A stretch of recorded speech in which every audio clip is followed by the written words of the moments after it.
Danny, what's your first impression on what you see from Tennessee's offense? They have. Go ahead. Good. You're scoring a bunch of points. Yeah, that's what they do. They're really high-powered offense. A lot of great players all over the field. Tempo. Is that just the name of the game, Tennessee? The tempo, is that much different than you guys have seen? I mean, with Levy, it was a little bit like that. We haven't really faced an offense quite like that. It's going to be challenging for sure, but we have all the tools necessary to handle that. What do you make of just what they have up front, offensive line? Very experienced offensive line. Probably the best we're going to see, hear it from, kind of the season, how it's been. But just got to be. We have a lot of good guys up front, so I'm excited for that.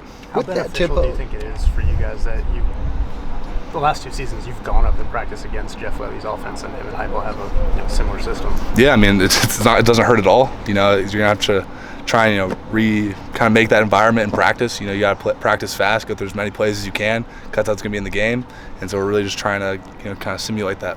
Danny, with that tempo, how important is it that you get that signal in real quick? Yeah, I mean, it's everything. You got to have a call before you can do anything. So everyone has to be on point. Everyone has to be looking at the sideline, get the call, and just be able to communicate and play fast. Obviously, you played a lot of games here. Just how much are you looking forward to seeing what this is like on Saturday and this crowd and everything you're expecting for this one? I mean, hopefully it's pretty good. Usually games start out great. I think fourth quarter it wasn't to the standard, but I'm sure Bob Stoops would call out the fans and do something like that. Need a little extra juice for this one? It wouldn't hurt. I think it's only going to help us, with a kind of a younger quarterback. I think that's what you kind of need. Danny, after having the chance to watch it over, what do you think you guys did well defensively this past weekend, and where's there maybe some room for improvement going into this week? Yeah, I mean, we had 6 3-and-outs. That's pretty solid. I think we just keep working on that. Improving. Like we said, there's gonna be a lot of tempo, so guys have to be able to communicate faster. It's a lot of stress. Put on just going from here to there just as quick as you can. So just keep trying to work on that. Kind of agonizing at all to know that their 2 touchdowns both came on 4th and goal, and you guys were kind of that close. Yeah, you got to finish. Every touchdown that we've allowed this season has come off a penalty, so we just kind of have to improve on that. Just be more disciplined, throughout the entire course of the game. Danny, we saw a few rush packages there where you and Sammy kind of came up to the edge, and then R. Mason and Trace dropped back to linebacker. You like that? Yeah. What do you like about it? I mean, it's hard to block. We have a lot of great guys that get to the quarterback, so just changing up the looks. How about Sammy's performance Saturday? Yeah, I mean, he's a young guy. Just came in here.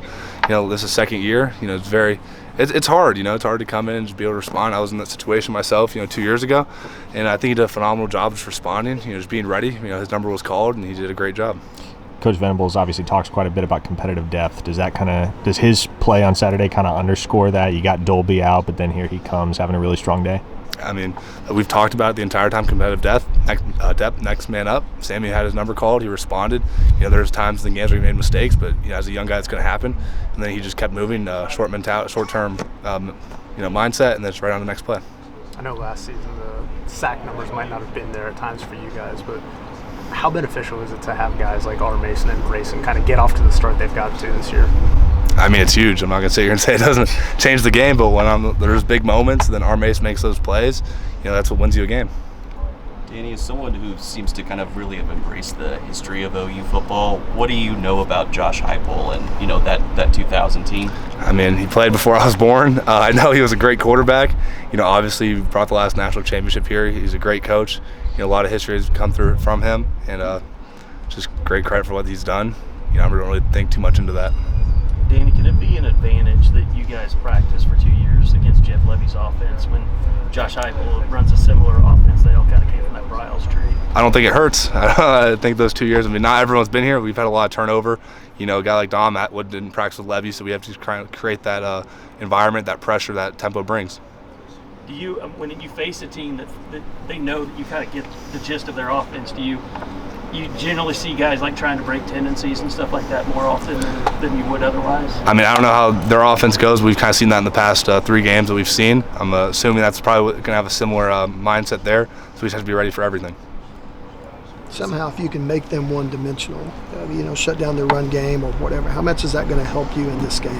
I mean, you can say that for any offensive team. You make them one-dimensional, you have a way better chance of succeeding. So, I mean, we're going to have a very similar mindset going into this one. It's been decades since Oklahoma was a touchdown underdog in this building. I assume you guys are at least somewhat aware of that. Does that kind of change the mentality or the approach at all this week, add a little extra fire? I mean, I don't think so. I mean, the mentality is already to try and win the game. So that them just setting the line like that, we're not gonna, okay, now we have to win the game even more. I mean, I think that's kind of not really how you have to think about it. You have to go into every single game like it's the most important, because it kind of is. If we lose to Temple, it's a pretty important game. If you lose that one, I think every single game that you play here and we're there, I mean, it's huge. You got to win every opportunity you get. Is it pretty cool to be a part of OU's first ever SEC game? Yeah, it's awesome. That's kind of a reason why I came back. To kind of just make history and just be a part of it. Danny, with game day here, who would you want to see as the guest picker? Maybe like Baker or something like that. I feel like that's a good answer. Probably.